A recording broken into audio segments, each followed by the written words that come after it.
नमस्ते, मैं हूँ वंदना सिंह। आज का मोटिवेशन है कि हमें कभी घमंड नहीं करना चाहिए। चाहे वो ताकत हो, बुद्धि हो, सुंदरता हो, काले गोरे का भेद ना होना चाहिए।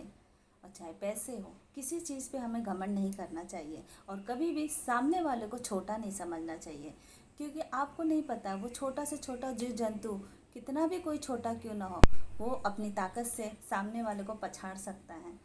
तो इस पर मैं एक कहानी आप लोगों को सुनाना चाहती हूँ। ये कहानी ध्यान से सुनिए।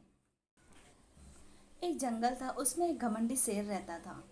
वो घमंडी शेर को अपने ताकत पे बहुत घमंड था, क्योंकि वो जंगल का राजा कहलाता था। उसे बहुत बल था, तो अपने बल के ऊपर उसे बहुत घमंड रहता था। उसने क्या किया पता है? उसने पूरे जंगल में घोषणा करवा दी कि अगले दिन से सभी जानवर मुझे आकर बारी बारी प्रणाम करोगे। तो उसके बोलने के अनुसार वही हुआ। दूसरे दिन सारे जानवर आए और बारी बारी उन्हें प्रणाम किया, झुककर अपने सर को झुककर प्रणाम किया। सभी जानवर तो आ गए, लेकिन उसमें से चींटियां नहीं पहुंची थी। तो शेर को बहुत गुस्सा आया। शेर ने बोला, अरे सारे जानवर तो आ गए, लेकिन ये चींटी क्यों नहीं आई? चींटी अपने आप को क्या समझती हो? शेर को बहुत गुस्सा आया। तभी लोमड़ी ने बोला कि शेर, चींटी को इतना जल्दी तो वो आ नहीं सकती, वो तो हमेशा लेट लतीफ़ है, धीरे धीरे आती है। लोमड़ी भी बोली कि हाँ, वो जल्दी कहाँ से आ सकती है। इतना सुनते ही सारे जानवर हंसने लगे। जब सारे जानवर हंस रहे थे तो शेर को बहुत गुस्सा आया। वो गुस्से से लाल पीला हो गया। तभी अचानक धीरे धीरे चींटी अपनी सेना के साथ जंगल में वहां पहुंच गई शेर के पास, और शेर को सर झुकाकर प्रणाम किया। शेर को गुस्सा आया। शेर ने बोला कि तुम इतना देर से क्यों आती हो? सारे जानवर आके प्रणाम कर दिए और आप इतना देर से क्यों आती हो? तो रानी बेचारी बहुत डर गई। रानी चींटी ने बोला कि हमें क्षमा कर दीजिए, रास्ते में बारिश का पानी जमा हुआ था, उस वजह से हम वो पानी को पार करने में हमको टाइम लगा, इसलिए हमको देरी हो गई, क्षमा करिए। लेकिन शेर को गुस्सा आ रहा था। एवरीडे यही हालत होता था, सारे जानवर आके प्रणाम करते थे और रानी चींटी देर से पहुंचती थी। फिर से शेर को गुस्सा आता था और रानी चींटी पर खूब चिल्लाता था। एक दिन रानी चींटी परेशान हो गई। रानी चींटी हमेशा अपनी अपनी डांट, सबके सामने डांट सुनकर वो परेशान हो गई कि ये रोज़ रोज़ शेर हमको डांटता है, क्या करें, कुछ तो करना पड़ेगा। तो रानी चींटी ने क्या किया पता है? वो अपने दोस्त के पास गया, अपने मित्र के पास गया। और रानी चींटी का मित्र कौन था पता है? कनखजूरा। रानी चींटी का मित्र कौन था? कनखजूरा। तो रानी चींटी बहुत परेशान थी। रानी चींटी ने जाकर कनखजूरा से सारी बात शेयर किया कि ऐसे ऐसे होता है, मैं क्या करूं, मुझे बताओ।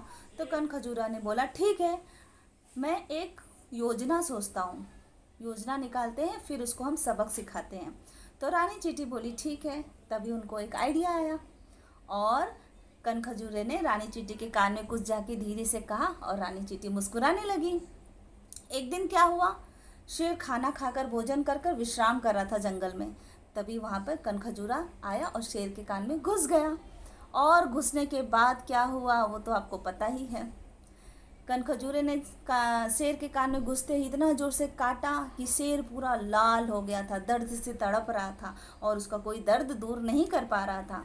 सारे जानवर शेर की आवाज़ सुनकर शेर के पास आए, बैठे हैं सब घेरा बना के बैठे हैं, लेकिन कोई कुछ नहीं कर पा रहा था।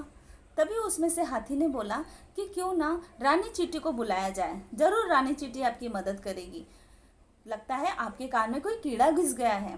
तब शेर ने संदेशा भिजवाया, किसके पास? रानी चींटी के पास। रानी चींटी के पास संदेशा गया और रानी चींटी अपनी सेना के साथ फिर से आ गई शेर के सामने। फिर क्या हुआ?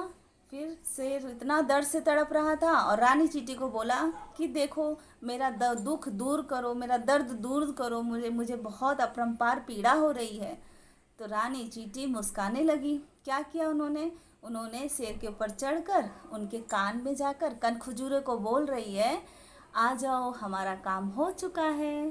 तो कनखजूरा बाहर आ जाता है, जैसे रानी चींटी कहती है ना, कनखजूरा बाहर आ जाता है और शेर का सारा दर्द दूर हो जाता है। अब शेर को समझ में आया कि उसे अपने बल पर कितना घमंड था।